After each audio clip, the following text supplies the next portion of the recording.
ഉത്തരവാദിത്തപ്പെട്ട ഒരു നേതാവ് ഒരു വാർത്താ സമ്മേളനത്തിൽ ജനത്തെ തെറ്റിദ്ധരിപ്പിക്കാൻ, കാരണം അവിടെ മലയോര കർഷകരുടെ വോട്ടാണല്ലോ അദ്ദേഹം ലക്ഷ്യമിടുന്നത്.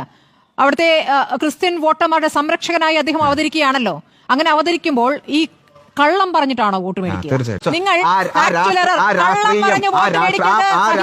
കള്ളം പറഞ്ഞ് വോട്ട് മേടിക്കരുത്. നിങ്ങൾ വന നിയമ ഭേദഗതി ബിൽ ഇവിടെ പാസ്സായെന്ന് പറഞ്ഞു. ഇവിടെ ഈ ബില്ല് കൊണ്ടുവരാനുള്ള ശ്രമങ്ങൾ നടക്കുന്ന ഘട്ടത്തിൽ പ്രതിപക്ഷം എതിർത്തു.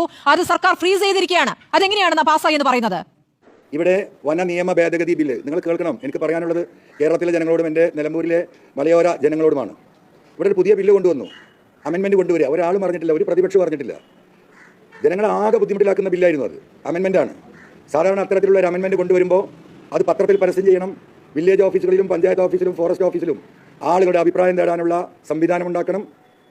ഇത്തരം കാര്യങ്ങൾ ഫോളോ ചെയ്ത് പൊതുജനത്തിൻ്റെ അഭിപ്രായം അറിഞ്ഞിട്ടാണ് അത്തരത്തിലൊരു അമെൻമെൻറ്റ് കൊണ്ടുവരിക.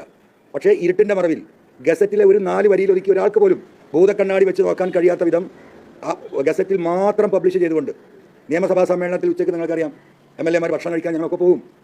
അപ്പോൾ ചിലപ്പോൾ അവിടെ ഇത്രയും 90 ചില്ലാനും MLA മാർ ഈ ഭാഗത്തുണ്ട്, അപ്പുറത്ത് 40 ആളാണ് ഉള്ളത്. ആ ബില്ലിൽ ഈ പറയുന്ന ആളുകളിൽ 50% പോലും ഉച്ചഭക്ഷണ സമയത്ത് ഉണ്ടാവാറില്ല. ഈ ബില്ല് വലിയ സംവിധാനം ഒരു ചർച്ചയായിരുന്നെങ്കിൽ എല്ലാവരും കാത്തു നിൽക്കും. പക്ഷേ അതിനെ മൂടി വെച്ചുകൊണ്ട് വളരെ രഹസ്യമായി നിയമസഭ പാസ്സാക്കിയെടുക്കാനുള്ള നീക്കമായിരുന്നു ഈ ഗവൺമെൻറ് ചെയ്യാൻ പോയിരുന്നത്. ഞാൻ ഈ വിഷയത്തിൽ ഇടപെട്ടുകൊണ്ടിരിക്കുന്ന ഒരു വ്യക്തി എന്ന നിലക്ക് ഈ ഗസറ്റ് പബ്ലിഷ് ചെയ്യുന്ന പ്രസ്സിൻ്റെ അകത്ത് ഒരു നല്ല മനുഷ്യൻ, ഒരു മലയോര കർഷകനുണ്ടായതുകൊണ്ട് അദ്ദേഹമാണ് എന്നെ വിളിച്ച് പറയുന്നത്, ഇങ്ങനെ ഒരു ബില്ല് വരാൻ പോകുന്നുണ്ട്, ഒരാളും അത് അറിഞ്ഞിട്ടില്ല, ഈ രീതിയിലാണ് അത് വരാൻ പോകുന്നത്. അങ്ങനെ ഞാനാണ് ആ വിഷയം കേരളത്തിലെ ജനങ്ങളുടെ മുന്നിലേക്ക് എടുത്തു വെക്കുന്നത്. അതിനു വേണ്ടിയിട്ടായിരുന്നു അന്ന് വയനാട് സമരം നടത്തിയത്. കാര്യം വന നിയമ ഭേദഗതി ബിൽ പ്രതിപക്ഷവും അറിഞ്ഞില്ല, ആരും അറിഞ്ഞില്ല, പത്രത്തിൽ പരസ്യം ഒന്നും ചെയ്യാതെ അതങ്ങ് ഗസറ്റിൽ 4 വരിയിൽ ഒതുക്കിക്കൊണ്ട് വന നിയമ ഭേദഗതി ബിൽ പാസ്സായി എന്ന് ആണോ? പാസ്സായോ? അറിയില്ല, എനിക്ക് അറിയില്ലേ. അത് നോക്കേണ്ട വിഷയമാണ്. ഉത്തരവാദിത്തപ്പെട്ട ഒരു നേതാവ് ഒരു വാർത്താ സമ്മേളനത്തിൽ ജനത്തെ തെറ്റിദ്ധരിപ്പിക്കാൻ, കാരണം അവിടെ മലയോര കർഷകരുടെ വോട്ടാണല്ലോ അദ്ദേഹം ലക്ഷ്യമിടുന്നത്.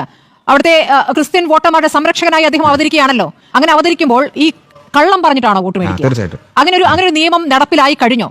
അല്ല, സ്മൃതി അതിനകത്ത് അൻവർക്ക് എന്താണ് ഉദ്ദേശിച്ചത് എന്ന് എനിക്ക് മനസ്സിലായില്ല.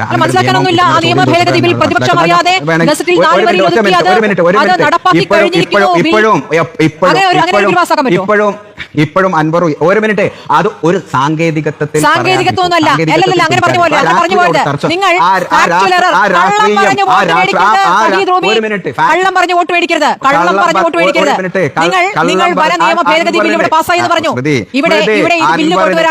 നടക്കുന്ന ഘട്ടത്തിൽ പ്രതിപക്ഷം എതിർത്തു.